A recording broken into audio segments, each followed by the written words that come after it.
Morning my dear students, welcome to all of you. आज की class में हम अपने सिलेबस का फर्स्ट चैप्टर यानी यूनिट एंड डायमेंशन, जिसको हम हिंदी में मात्रक एवं विमाएँ कहते हैं, इनके बारे में पढ़ेंगे। ठीक है, जैसा कि और जो ये हमारा चैप्टर है यूनिट एंड डायमेंशन, आप इससे पहले से ही थोड़े से फैमिलियर हैं इन चैप्टर से। आप 9th में भी पढ़ा होगा आपने मात्रक के बारे में, या भौतिक राशियाँ क्या होती हैं, या मूल मात्रक क्या होते हैं। ठीक है, 11th क्लास में भी पढ़ा होगा आपने, जिन बच्चों ने 11th में जिनके पास साइंस रही होगी। ठीक है, ये चीज़ तो हमारे जैसे ये चैप्टर है मात्रक एवं विमाएँ, इसको देख के ही पता चल रहा है कि जो हमारी यूनिट्स एंड डायमेंशन जो होती है, हम किस चीज़ की फाइंड करते हैं। जो यूनिट एंड डायमेंशन होती है, हम हमेशा फिजिकल क्वांटिटीज़ यानी कि जो भौतिक राशियाँ होती हैं उनके ही हम मात्रक एवं विमाएँ निकालते हैं। ठीक है, ये चीज़। अब पहली बात ये होती है कि अब भौतिक राशि क्या होती है, यानी कि फिजिकल क्वांटिटीज़ क्या होती हैं। तो क्या होता है कि वे राशियाँ जिनके पदों में हम क्या करते हैं, भौतिकी के सभी नियमों को व्यक्त कर सकते हैं, तो वो हमारे क्या कहलाती हैं, ऐसी राशियाँ क्या कहलाती हैं, भौतिक राशियाँ। यानी कि मतलब वे क्वांटिटीज़ जिनके टर्म में हम क्या कर सकते हैं, जितनी भी हमारी फिजिक्स की लॉज होती हैं उनको हम रिप्रेजेंट कर सकते हैं, उनको हम क्या बोलते हैं, फिजिकल क्वांटिटीज़। जैसे कि आप देख रहे होगे कोई ग्रेविटेशन लॉ है, जैसे हमारा जो ग्रेविटेशन लॉ है, ठीक है, उसमें भी हमारा क्या होता है, उसमें भी जो भी हमारे टर्म यूज़ हो रहे हैं, चाहे वो मतलब मास का यूज़ हो रहा है, चाहे वो क्या हो रहा है, मतलब आर जो भी हमारे डिस्टेंस ले रहे हैं, वो सब भी क्या है, एक तरफ से कैसी होती हैं, हमारी फिजिकल क्वांटिटीज़ होती हैं। ठीक है, अगर मैं क्या ले लेती हूँ, मान लीजिए कि अगर मैंने कुलाम्स लॉ भी ले लिया, उसमें भी जो भी हमारे टर्म्स यूज़ हो रहे हैं वो सबके सब क्या एक तरफ से फिजिकल क्वांटिटीज़ होती हैं। ठीक है, यानी कि एक तरफ से हमारी जो फिजिकल क्वांटिटीज़ है, अगर इसकी मैं डेफिनेशन बोलूँ सिंपल वर्ड्स में, तो क्या हो जाएगा कि वे राशियाँ जिनको हम क्या कर सकते हैं, मीज़र कर सकते हैं, यानी ऐसी भौतिक राशियाँ जिनको मापा जा सकता है, उनको हम क्या बोलते हैं, भौतिक राशियाँ। ठीक है, ये चीज़। जैसे कि हमारा फिजिकल क्वांटिटीज़ में हमारे क्या क्या चीज़ें आ जाएंगी, जैसे कि हमारा वेग है यानी कि वेलोसिटी, ठीक है, एक्सीलरेशन हो गया हमारा, जिसको हम बोलते हैं त्वरण हो गया, या फिर हमारा वर्क, कार्य, फोर्स हो गया।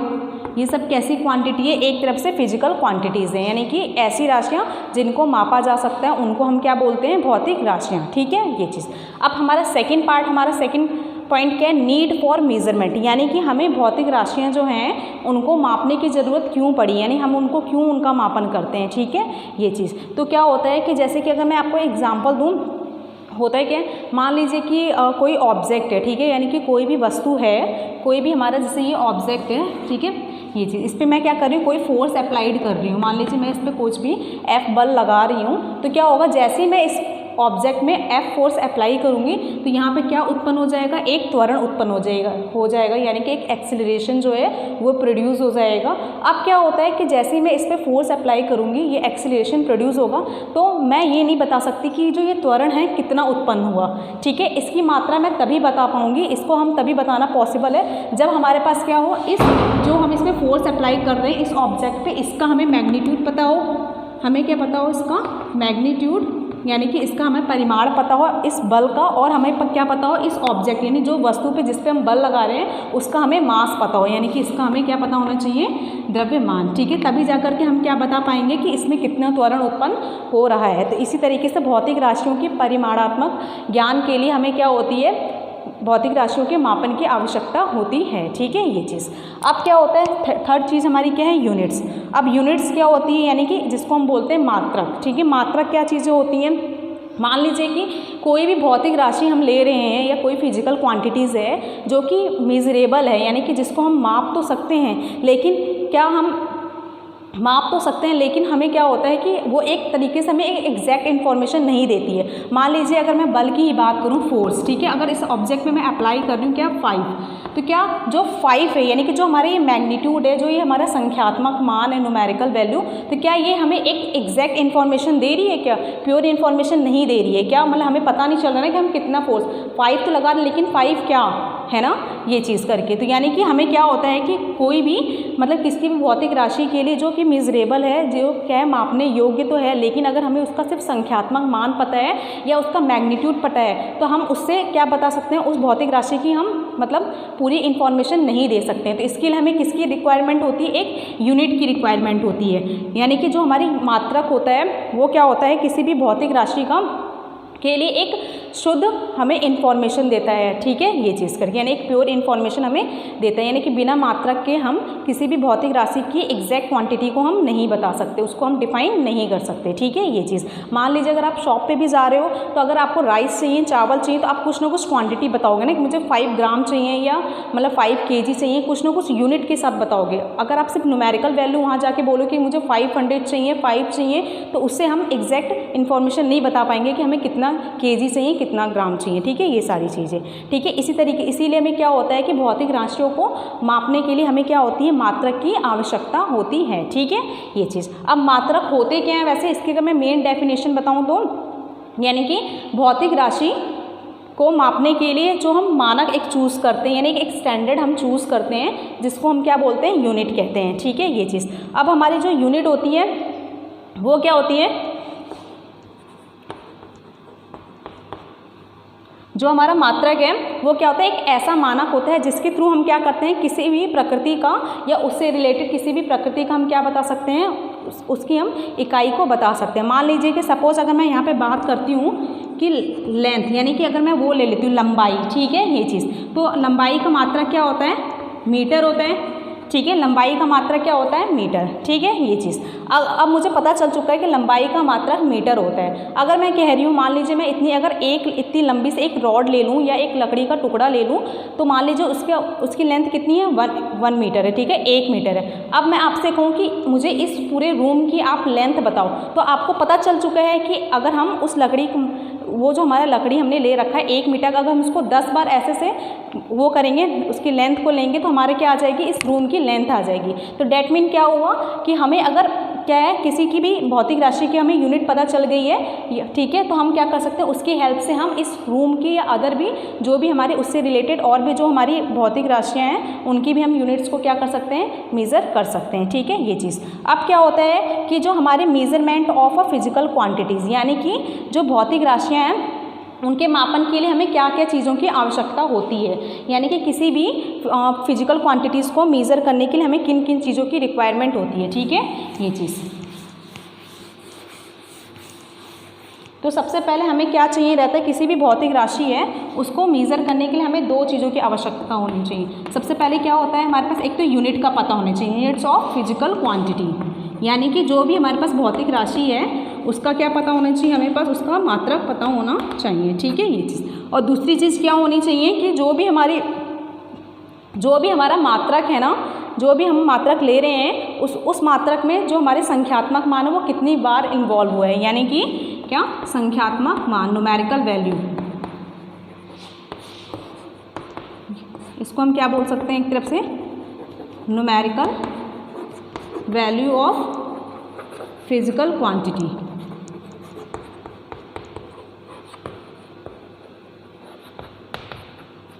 ठीक है, ये चीज़। यानी कि कोई भी हमें जैसे फिजिकल क्वांटिटी है उसके मापन के लिए हमें 2 चीज़ों की आवश्यकता है, एक तो हमें उसका यूनिट पता होना चाहिए और दूसरी चीज़ ये पता होनी चाहिए कि उस मात्रक, जो हमने मात्रक है जिस भौतिक राशि का वो मात्रक, उसमें जो हमारा संख्यात्मक मान है वो कितने टाइम्स है किसके, उस मात्रक के। जैसे कि अगर मैं एग्जाम्पल के लिए बात करूँ, मान लीजिए कि मेरे पास क्या है, 2 मीटर, मेरे पास क्या है, एक छड़ है, ठीक है, छड़ की लंबाई, मान लीजिए अगर मैं एक छड़ की लंबाई ले रही हूँ, कितना है हमारे पास, 2 मीटर, यानी कि लेंथ ऑफ रॉड कितनी है, 2 मीटर है। तो मैं इसको कैसे बोलूँगी अगर मुझे बोलना होगा तो, क्योंकि आप देख रहे हो कि हमारे जो क्या है, ये 2 मीटर क्या डिनोट कर रहा है, एक तरफ से लेंथ जो है उसकी यूनिट को बता रहा है, यानी कि एक तरफ से लंबाई के मात्रा को बता रहा है ये, लेकिन जो हमारा मीटर है वो तो क्या होगा, यूनिट, और जो 2 हमारा क्या हो जाए, एक न्यूमेरिकल वैल्यू है, ठीक है, ये चीज़। यानी कि हम किसी भी चीज़ के बारे में एग्जैक्ट इन्फॉर्मेशन कब दे सकते हैं, जब हमें उसकी न्यूमेरिकल वैल्यू के साथ साथ हमें क्या पता होना चाहिए, उसका मात्रक भी, ठीक है। तो मैं यहाँ पर कैसे बोलूँगी,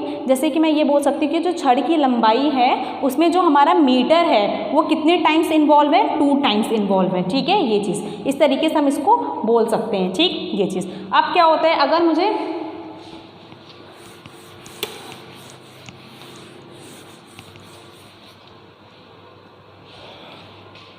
मान लीजिए अगर मैं यही कर लेती हूँ 200 सेंटीमीटर ले लेती हूँ, जैसे हमारे 2 मीटर है ना, हमारी जो छड़ की लंबाई थी, अब मैं इसको सेंटीमीटर में अगर कन्वर्ट करती हूँ तो क्या हो जाएगा, 200 सेंटीमीटर। तो अब मैं इसको कैसे बोलूँगी कि जो हमारी छड़ की लंबाई है, छड़ की लंबाई में जो सेंटीमीटर है वो कितने टाइम्स है, 200 टाइम्स इन्वॉल्व है, ठीक है ये चीज़। यानी कि छड़ की लंबाई में जो हमारा सेंटीमीटर है वो कितने टाइम्स है उसका, मतलब 200 टाइम्स उसमें हमने इन्वॉल्व किया है, ठीक है ये चीज़ करके। अब क्या होता है, जो हमारा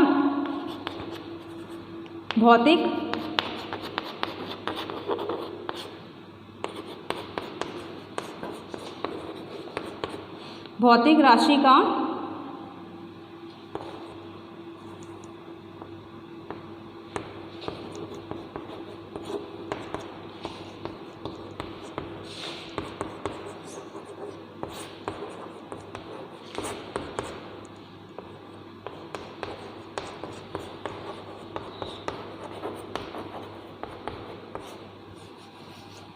यानी कि कोई भी अगर मुझे भौतिक राशि है ना, उसका अगर मुझे वो निकालना है, मतलब उसका मान निकालना है, तो उसको मैं सपोज़ किससे रिप्रेजेंट कर रही हूँ, क्यू से, और इनका संख्यात्मक मान को हम किससे सपोज रिप्रेजेंट कर रहे हैं, एन से, जिसको हम इंग्लिश में क्या बोलेंगे, न्यूमेरिकल वैल्यू, ठीक है। और राशि का आकार यानी कि जो भी जो भी हमारी भौतिक राशि है उसका जो शेप होगा, यानी कहने का मतलब है कि उसकी जो भी यूनिट होगी हम वो लेंगे, ठीक है ये चीज़। तो एक तरफ से आप देख रहे हो कि हमारा क्या होता है, एन किसको रिप्रेजेंट करेगा, यहाँ पे न्यूमेरिकल वैल्यू को, यू हमारे क्या रिप्रेजेंट करेगा, यूनिट को, ठीक है ये चीज़। अगर मैं यहाँ से एन और यू निकालूंगी तो क्या आ जाएगा, जो एन होता है वो हमारा क्या होता है, इन्वर्सली प्रोपोर्शनल होता है यू के, ठीक है ये चीज़। यानी कि अगर मेरा संख्यात्मक मान किसी भी भौतिक राशि है, अगर उसका संख्यात्मक मान कम होगा तब उसका जो यूनिट हो जाएगा ना, वो क्या हो जाएगी, उसकी क्वांटिटी, यूनिट की क्वांटिटी क्या हो जाएगी, बड़ी हो जाएगी। अगर हमारा संख्यात्मक मान यानी न्यूमेरिकल वैल्यू मैं कम ले लेती हूँ तो ये बड़ा हो जाएगा, अगर ये न्यूमेरिकल वैल्यू ज़्यादा होगा तो हमारा जो यूनिट होती है वो क्या हो जाती है, लेस हो जाती है। फॉर एग्जाम्पल अगर मैं बात करूँ कि अगर मैं 5 मीटर ले रही हूँ, ठीक है ये चीज़, मान लीजिए कोई रस्सी है हमारे पास, कितना है वो 5 मीटर की है, ठीक है ये चीज़। तो आप देख रहे हो, अब मैं इसको अगर सेंटीमीटर में कन्वर्ट करना चाह रहा हूँ तो क्या हो जाएगा, ये 500 सेंटीमीटर। अब आपने देखा अगर हमारी यूनिट क्या है, ये मीटर क्या है, सेंटीमीटर से तो बड़ी है ना, तो मीटर क्या है हमारी, क्या अगर बड़ी है तो इसका संख्यात्मक मान कितना है, यहाँ पे न्यूमेरिकल वैल्यू कितनी है, यहाँ पे 5 है, जबकि इसकी न्यूमेरिकल वैल्यू कितनी है, 500 है, ठीक है। तो आपने क्या देखा, अगर हमारे पास क्या है, वो यूनिट अगर हमारी बड़ी है तो संख्यात्मक मान यानी न्यूमेरिकल वैल्यू क्या हो जाएगी, छोटी हो जाएगी। अगर हमारी यूनिट क्या हो जा रही है, अगर हम इसको यूनिट को छोटी कर दे रहे हैं, यानी सेंटीमीटर कर दिया हमने, तो हमारा जो न्यूमेरिकल वैल्यू वो क्या हो जा रहा है, ज़्यादा हो जा रहा है, यानी कि 500, ठीक है। तो सबसे पहले आपको पता चल गया कि फिजिकल क्वांटिटीज़ क्या होती हैं, वे क्वांटिटीज़ जिनको हम क्या कर सकते हैं, मेज़र कर सकते हैं, या जिनके जो हम टर्म होते हैं उसको हम क्या करते हैं, जो फिजिक्स के जो भी लॉज हैं उनमें हम रिप्रेजेंट कर सकते हैं, उनको हम क्या बोलते हैं, भौतिक राशियाँ। जैसे एग्जाम्पल के लिए मैंने आपको बता भी दिया, वेलोसिटी है, वर्क है, फोर्स है हमारा, ठीक है, ये त्वरण हो गया हमारा, घनत्व, तो ये सारी क्या है, एक तरफ से भौतिक राशियाँ हैं, ठीक है। दूसरी चीज़ क्या होती है, जो फिजिकल क्वांटिटी होती है उसकी मेजरमेंट की क्यों रिक्वायरमेंट होती है, क्योंकि वो अगर हम उसका मेजरमेंट नहीं करेंगे, उसका मापन नहीं करेंगे, ठीक है, तो हमें उसके बारे में एक एग्जैक्ट इन्फॉर्मेशन नहीं मिल पाएगी, ठीक है, इसलिए हमें उनको मापना पड़ेगा, ठीक है ये चीज़। अब यूनिट्स क्या होती हैं, यूनिट भी क्या होती हैं कि जो कोई भी भौतिक राशि हैं उनको मतलब मापने के लिए हमें क्या होती है, मात्रक की आवश्यकता होती है, ठीक है ये चीज़। उसके लिए हमने कुछ स्टैंडर्ड, हमने हर एक भौतिक राशि के लिए एक अपना अपना एक मात्रक बनाया गया है, ठीक है ये चीज़ हो गया। फोर्थ क्या था हमारा, कि जो भी हमारी भौतिक राशि हैं उनको मापने के लिए हमें 2 चीज़ों की ज़रूरत होती है। एक तो पहली चीज़ क्या मैंने बताई आपको कि भौतिक राशि का हमें एक तो मात्रक पता होना चाहिए, और दूसरी चीज़ क्या पता होनी चाहिए, हमें संख्यात्मक मान, ठीक है ये चीज़। तभी जाकर के हम किसी भी फिजिकल क्वांटिटीज़ की एग्जैक्ट क्वांटिटी को बता पाएंगे। जैसे कि मैंने आपको बताया कि अगर मैं फोर्स अप्लाई कर रही हूँ किसी ऑब्जेक्ट पे, तो मान लीजिए अगर मैं 5 न्यूटन का फोर्स अप्लाइड कर रही हूँ तो एक हमें एक क्या हो रहा है, एग्जैक्ट इन्फॉर्मेशन मिल रही है ना, कि हमने बल पे हमने कितना बल लगाया है उस वस्तु पे, 5 न्यूटन का बल लगाया है। तो हमें इसके लिए देख रहे हो आप, न्यूमेरिकल वैल्यू की भी हमें रिक्वायरमेंट है, और साथ ही साथ हमें उसके साथ क्या चाहिए, यूनिट की भी रिक्वायरमेंट होती है, ठीक है ये चीज़। तो अब हमारा जो भी भौतिक राशि होता है, जो भी उसका मान होता है, यानी कि उसको हम किससे रिप्रेजेंट कर रहे हैं, क्यू से, तो वो किसके इक्वल होता है, संख्यात्मक मान। आप देख रहे हो संख्यात्मक मान, इसमें हम किससे मल्टीप्लाई कर रहे हैं, इसके यूनिट से, जो भी हमारा राशि का आकार या उसकी जो भी यूनिट है उससे, ठीक है। तो क्यू इक्वल टू क्या आएगा, एन इंटू यू। अगर मैं n और u में रिलेशन देखूं तो ये क्या होते हैं, एक दूसरे की व्युत्क्रमानुपाती होते हैं, ठीक है, यानी एक दूसरे के इन्वर्सली प्रोपोर्शनल होते हैं। अगर हमने न्यूमेरिकल वैल्यू को, मैंने संख्यात्मक मान को बढ़ा दिया तो यूनिट क्या हो गई, कम हो गई है, ठीक है। अगर मैं संख्यात्मक मान को क्या कर दे रही हूँ, कम कर दे रही हूँ, तो हमारी जो यूनिट है वो क्या हो जाती है, बढ़ जाती है, ठीक है। ये सारी इसकी बेसिक चीज़ें थी। अब होता है कि हमारे सिस्टम ऑफ यूनिट्स, यानी कि हमारी जो मात्रक की पद्धतियाँ होती हैं वो कितने प्रकार की होती हैं, ठीक है, ये देखते हैं।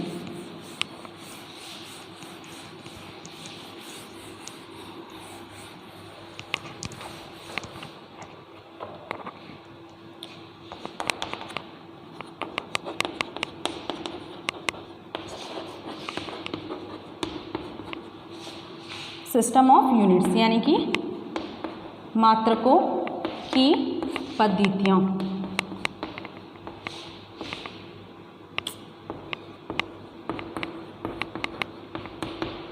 ठीक है, ये चीज़ सिस्टम ऑफ यूनिट्स जो होती है हमारी वो 4 टाइप्स की होती हैं। ठीक है, पहला कौन कौन सी टाइप होती हैं? फर्स्ट हो गया हमारा MKS। ठीक है, ये चीज़। सेकंड होता है हमारा CGS। थर्ड होता है हमारा FPS and last one is क्या होता है हमारा SI सिस्टम। ठीक है, ये चीज़ जिसको हम क्या बोलते हैं इंटरनेशनल सिस्टम ऑफ यूनिट्स भी कहते हैं। ठीक है, ये चीज़। अब हमारा जो MKS सिस्टम होता है यानी MKS पद्धति में क्या होता है कि जो हमारा लेंथ को हम किस में मेज़र करते हैं यानी कि लंबाई को हम किस में करते हैं मीटर में। ठीक है, ये चीज़ लेंथ यानी लंबाई को हम किस में नापते हैं मीटर में। ठीक है, मास यानी कि इसको हिंदी में हम क्या बोलते हैं द्रव्यमान। ठीक है, इसको हम किस में मेज़र करेंगे किलोग्राम में। ठीक है, और टाइम को यानी कि समय को हम किस में नापेंगे सेकंड में। ठीक है, ये चीज़ यानी कि जो हमारा MKS पद्धति होता है उसमें हमारा जो भी लंबाई या लेंथ होती है उसको हम मीटर में मेज़र करेंगे और जो हमारा मास होता है यानी द्रव्यमान उसको किलोग्राम में और समय को हम किस में लेते हैं सेकंड में। ठीक है, ये चीज़। अब CGS में क्या होता है हमारा जो लेंथ होती है लेंथ को हम किस में मेज़र करते हैं इसमें सेंटीमीटर में। ठीक है, इसी तरीके से जो मास है यानी कि द्रव्यमान है उसको हम किस में मेज़र करेंगे ग्राम में। ठीक है, ये चीज़। और जो टाइम होता है उसको हम किस में करेंगे सेकंड में। ठीक, ये चीज़ यानी कि CGS सिस्टम में हमारा क्या होता है जो मतलब लेंथ को हम किस में यानी लंबाई को सेंटीमीटर में, द्रव्यमान को ग्राम में और तथा समय को सेकंड में मापा जाता है। ठीक है, ये चीज़। और FPS सिस्टम में क्या होता है हमारा लेंथ को हम किस में मेज़र करते हैं फुट में। ठीक है, ये चीज़। और हमारा जो मास होता है यानी कि द्रव्यमान है उसको हम पौंड, ठीक है, इसमें हम मेज़र करते हैं। और जो हमारा टाइम होगा वो क्या हो जाएगा हमारे पास सेकंड। ठीक है, ये चीज़। अब हमारा जो SI सिस्टम होता है, ठीक है, SI सिस्टम क्या है एक तरफ से जो हमारी SI प्रणाली है वो क्या होती है जो हमारी MKS प्रणाली है इसका ही एक तरफ से सुधरा हुआ रूप होता है। यानी कि जो SI सिस्टम है MKS सिस्टम का ही एक तरफ से हम बोल सकते हैं कि जो इम्प्रूव्ड या फिर एक्सटेंडेड फॉर्म होता है। ठीक है, ये चीज़। तो हमारा जो SI सिस्टम होता है इसको भी हमने क्या कर रखा है फर्दर 3 पार्ट्स में डिवाइड करा है। ठीक है, आपने फर्स्ट पार्ट देख लिया MKS में हम क्या करते हैं लेंथ को मीटर, मास को किलोग्राम, टाइम को सेकेंड, CGS एंड FPS को। ठीक है, नेक्स्ट है हमारा 4th SI सिस्टम।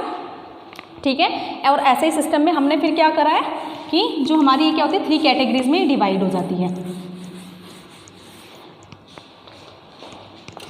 4th था हमारा क्या SI सिस्टम। ठीक है, ये चीज़। इसको हमने क्या करा है 3 पार्ट्स में डिवाइड कर। सबसे पहले हमारा फर्स्ट पार्ट इसमें क्या आ जाता है फंडामेंटल। हमने SI सिस्टम को 7 फंडामेंटल यूनिट्स में, ठीक है, 7 फंडामेंटल यूनिट जिसको हम हिंदी में बोलते हैं मूल राशियाँ, मूल मात्रक। ठीक है, ये चीज़, ये मूल राशियाँ बोल दीजिए इसको। ठीक है, सेकेंड हमारा होता है सप्लीमेंट्री यूनिट,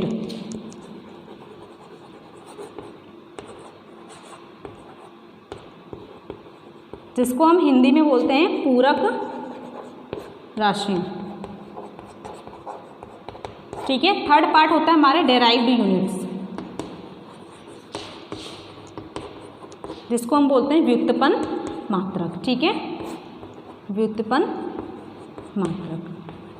ठीक, तो जो SI सिस्टम है हमारा क्या है एक तरफ से मैंने आपको बताया जो MKS सिस्टम होता है उसका ही इम्प्रूव्ड या एक्सटेंडेड फॉर्म होता है।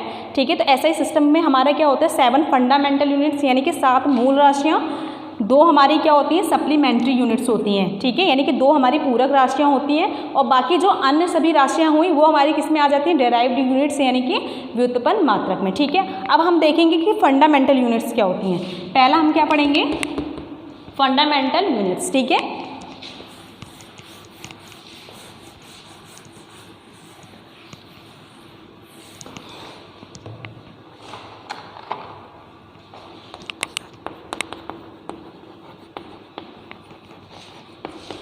फंडामेंटल यूनिट्स यानी कि जिसको हम हिंदी में क्या बोलते हैं मूल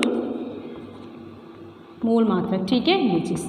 अब क्या होता है हमारी मूल मात्रक है, मूल राशियाँ क्या होती हैं फंडामेंटल यूनिट्स क्या होती हैं वे राशियाँ जो क्या होती हैं स्वतंत्र होती हैं, ठीक है, जो किसी पे डिपेंड नहीं करती, यानी कि ऐसी क्वांटिटीज़ या ऐसी फिजिकल क्वांटिटीज़ जो क्या होती हैं इंडिपेंडेंट होती है और किसी पे डिपेंड नहीं करती हैं, वो सब क्या होती हैं हमारी मूल राशियाँ होती हैं, ठीक है। तो हमारे यहाँ पे कितनी फंडामेंटल यूनिट्स दी गई हैं, हमारे पास 7 फंडामेंटल यूनिट्स होती हैं, ठीक है। तो पहली आप इस टेबल को बना लीजिएगा, मैं बना रही हूँ फंडामेंटल यूनिट्स, ठीक है, ये चीज़।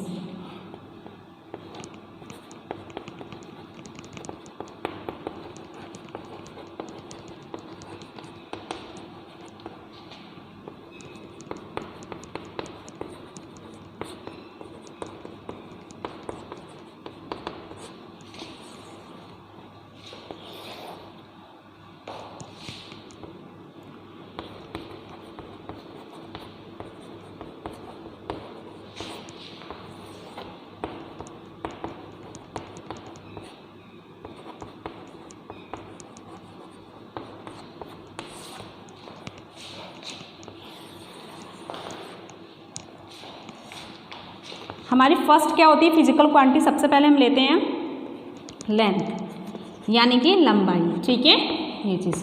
तो लंबाई को हम किस में, इसकी यूनिट क्या होती है, मीटर, ठीक, ये चीज़। और इनका संकेत क्या होता है, स्मॉल m, ठीक है, ये चीज़। सेकेंड हमारी फंडामेंटल यूनिट्स क्या है हमारी, मास, यानी जिसको हम क्या बोलते हैं हिंदी में द्रव्यमान, ठीक है, ये चीज़, ठीक, ये। तो इसका मात्रक क्या होता है, किलोग्राम,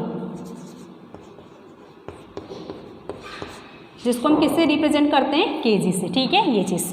थर्ड हमारी यूनिट क्या होती है फंडामेंटल यूनिट्स, टाइम, यानी कि समय, ठीक है, इसका मात्रक क्या होता है, सेकेंड,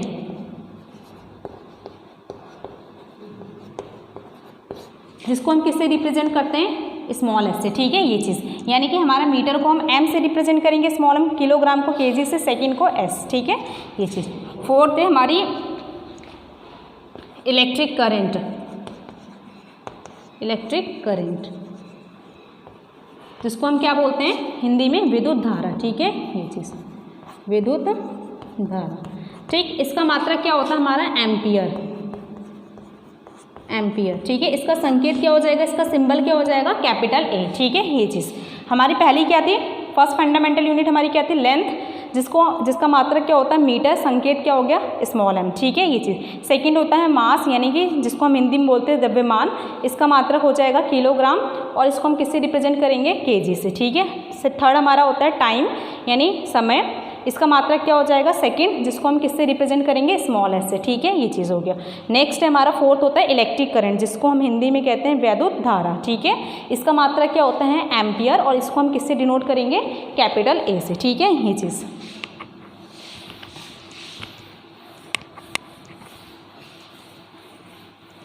ठीक है।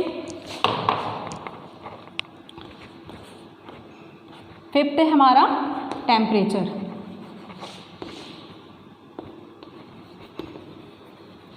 जिसको हम हिंदी में क्या बोलते हैं, तापमान, ठीक है। तो इसका हमारा मात्रक क्या होता है, केल्विन,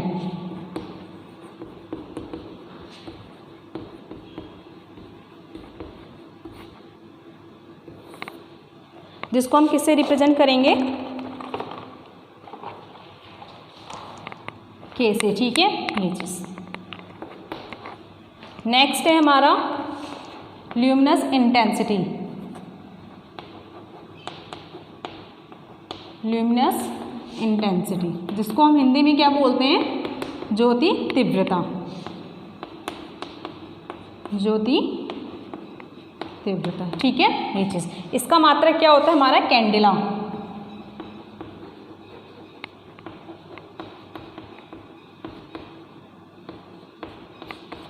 जिसको हम किससे रिप्रेजेंट करेंगे, सी डी से, यानी कि हमारा जो सी होता है वो कैपिटल, डी क्या हो जाएगा हमारा, स्मॉल, ठीक है। एंड लास्ट वन इज होता है हमारा अमाउंट ऑफ सब्सटेंस,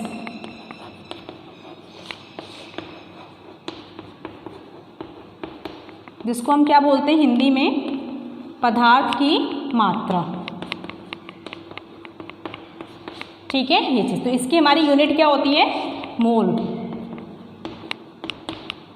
और जिसका सिंबल क्या होता है MOL, ठीक है। आपको ध्यान रखना है ये सिर्फ यहाँ पे सिंबल क्या होगा MOL, जबकि इसकी यूनिट क्या हो जाएगी MOLE, ठीक है। तो ये हमारी क्या हो गई 7 के 7 फंडामेंटल यूनिट्स, ठीक है ये चीज़। अब ये आप इसको अच्छे से नोट कर लीजिए, ठीक है ये चीज़। नेक्स्ट है हमारा सप्लीमेंट्री यूनिट्स, ठीक है ये चीज़। फंडामेंटल यूनिट्स आप अच्छे से इनको नोट कर लीजिएगा और इनके सिंबल्स ध्यान दीजिएगा कि इनके सिंबल्स क्या क्या हैं, ठीक है ये चीज़।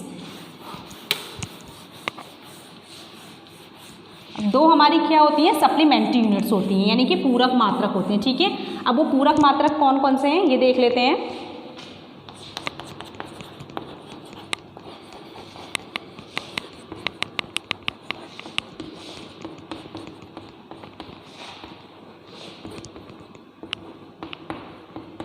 पूरक मात्रक, ठीक है ये चीज़।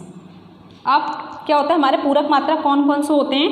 पहला तो होता है हमारा क्या समतलीय कोण, समतलीय कोण जिसको हम क्या बोलते हैं हिंदी में प्लेन एंगल, ठीक है ये चीज़, ठीक। तो इसकी यूनिट क्या हो जाएगी, इसकी यूनिट होती है रेडियन,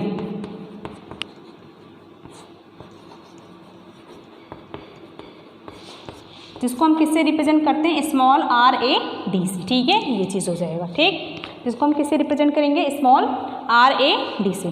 सेकंड हो जाता है हमारा घन कोण,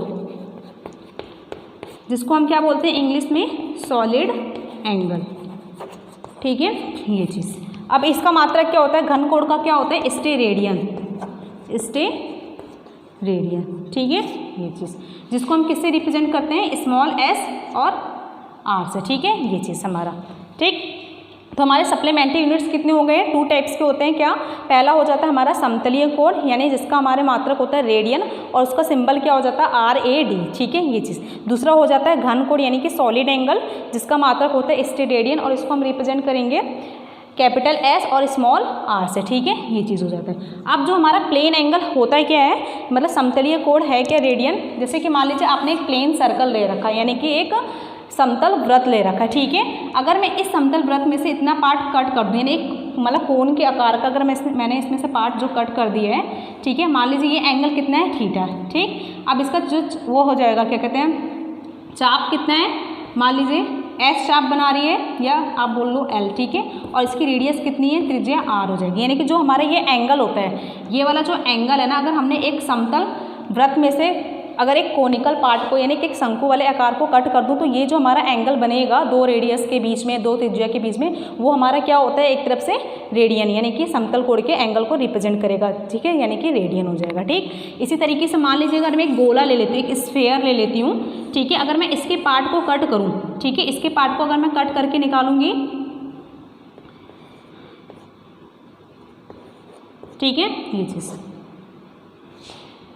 इसको पार्ट को अगर मैं कट करके निकालूंगी कोन के शेप का, तो ये हमारा क्या एक तरफ से जो ऊपर वाला इतना पार्ट है ये क्या रिप्रेजेंट करेगा एक तरफ से एरिया, ठीक है ये चीज़। और जो ये हमारा क्या है एक तरफ से रेडियस, ठीक ये चीज़, ठीक है। तो हमारा जो ये वाला एंगल बन रहा है उसको हम क्या बोलते हैं, हमारा ये घन कोण होता है, ठीक है। आपको याद रखना है जो प्लेन एंगल में समतल अगर हम वृत्त से बना रहे हैं काट के, तो वो हमारा क्या हो जाएगा रेडियन हो जाएगा। और अगर हमने उसको ही एक स्फेयर यानी एक गोला में से काट के बनाया है, तो हमारा कौन सा एंगल हो जाता है घन कोण, ठीक है, जिसका मात्रक क्या होता है स्टेरेडियन, ठीक है। ये सारी चीज़ें हो गई। हाँ, नेक्स्ट क्लास में हम डेराइव्ड यूनिट्स देखेंगे कि हमारे जो व्युत्पन्न मात्रक होते हैं वो क्या होते हैं, और हम अलग अलग जो भी हमारे मतलब 7 फंडामेंटल यूनिट्स और इनके अलावा जो भी भौतिक राशियाँ हैं उनके हम मात्रक निकाल के देखेंगे कि कैसे हम उनको डेराइव कर सकते हैं, ठीक है ये चीज़। तो मैंने आपको जो भी फंडामेंटल यूनिट्स कराई हैं आप उन्हें अच्छे से अपने नोटबुक में नोट कर लीजिए, और बाकी ये सप्लीमेंट्री यूनिट्स भी, ठीक है ये चीज़। नेक्स्ट क्लास में हम बाकी फिजिकल क्वांटिटीज़ जो हैं उनके डायमेंशन निकालना भी सीखेंगे, ठीक है, जो कि बहुत एक इम्पॉर्टेंट चीज़ है, जो कि आपने अभी तक सिर्फ 9th 10th में क्या होता था आप सिर्फ मात्रक ही पढ़ते थे, लेकिन यहाँ पे हमें क्या करना है मात्रकों के साथ साथ उनके डायमेंशन भी हम निकालना सीखेंगे, ठीक है ये चीज़। तो चलिए फिर आज की क्लास में बस इतना ही। So thank you so much and take care.